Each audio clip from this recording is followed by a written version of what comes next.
E fala pessoal, eu sou o Rodrigo e esse é o meu, o seu, o nosso canal.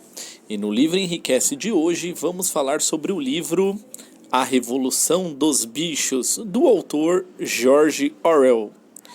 Um livro, pessoal, de extrema importância para entendermos o funcionamento de sociedades comandadas por diferentes tipos de governo, além de mostrar de forma genial a ambição do ser humano do sonho do poder.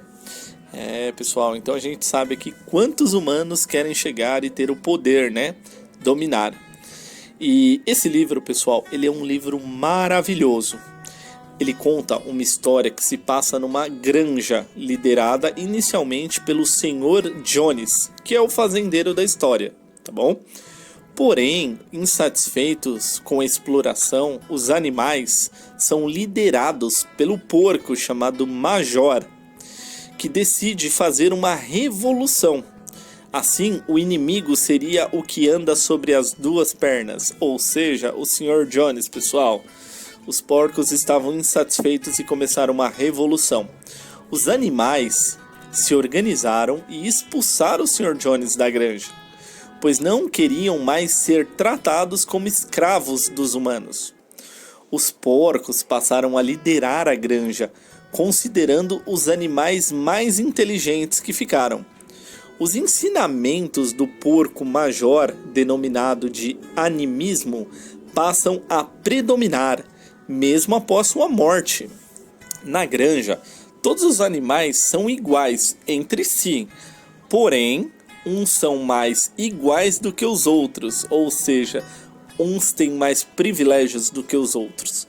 Dessa forma, pessoal, os porcos eles chegaram a aprender a ler e escrever também, e tornaram-se os líderes da granja.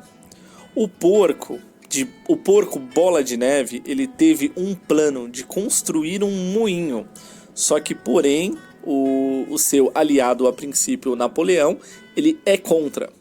Por que eu digo a princípio, pessoal? Porque lá na frente o Napoleão ele vai dar uma rasteira no Bola de Neve. Então, pessoal, mais para frente há uma eleição do líder da granja. E apesar da maioria ser a favor do porco Bola de Neve, o Napoleão arma um plano certeiro para que o Bola de Neve seja expulso da granja. E ainda ele foi acusado de ser traidor. Então, protegido por cães ameaçadores, Napoleão lidera a granja de uma maneira bem ditadora. Bem parecido com o que acontece em muitos países, né, pessoal?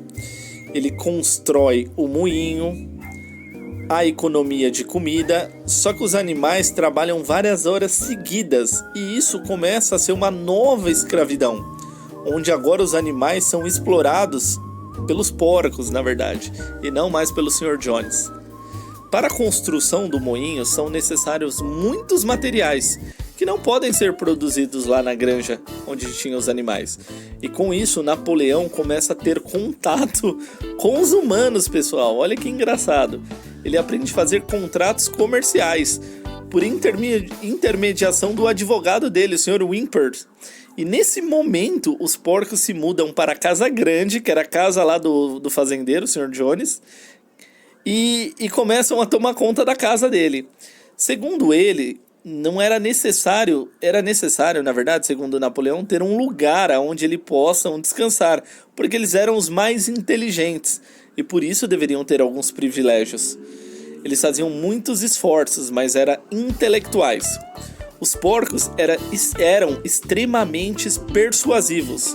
Garganta era o braço direito do Napoleão e andava pela granja defendendo o que ele chamava de mestre, se é que você me entende, pessoal. Acontece uma grande tempestade mais para frente, durante o desenrolar do livro. E o moinho de vento ele acaba sendo derrubado. E a culpa, o que eles fazem?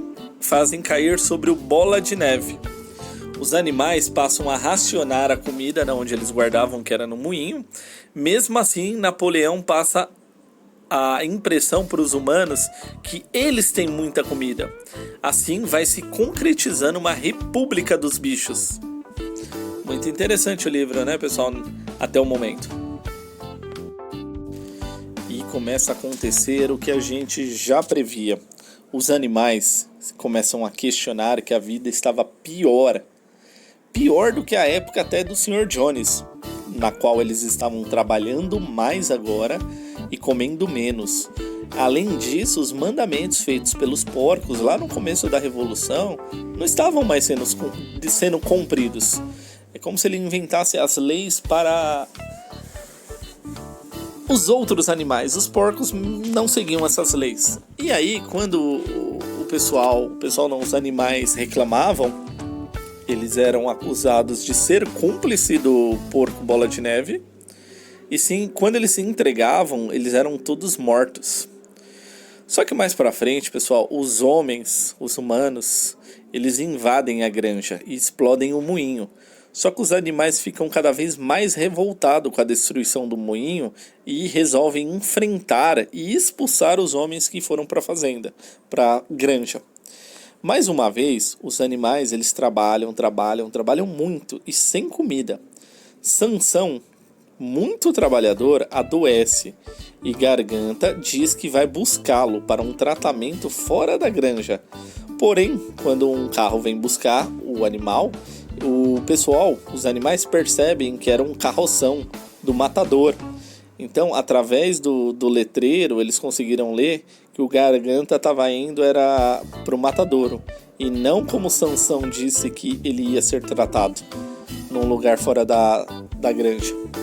Pouco a pouco, pessoal, os animais que viviam na época do Sr. Jones, eles foram morrendo. E foi se esquecendo de como era a revolução.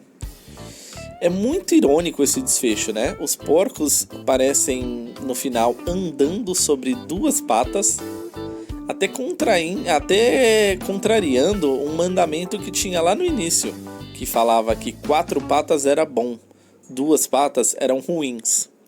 E finalmente os porcos, eles se aliam aos homens. Então, pessoal, esse livro aqui, ele dá um contexto de como a liderança vem com um discurso de vai ter mudança, vai ser diferente, e pouco a pouco o poder vai subindo para a cabeça e volta a ser tudo como era antes, tá bom? Às vezes até piora. Então esse foi mais um vídeo do Livro Enriquece. Não esqueça, pessoal, de clicar aí no botão de se inscrever e também curtir esse vídeo, tá bom? Um abraço e até a próxima semana.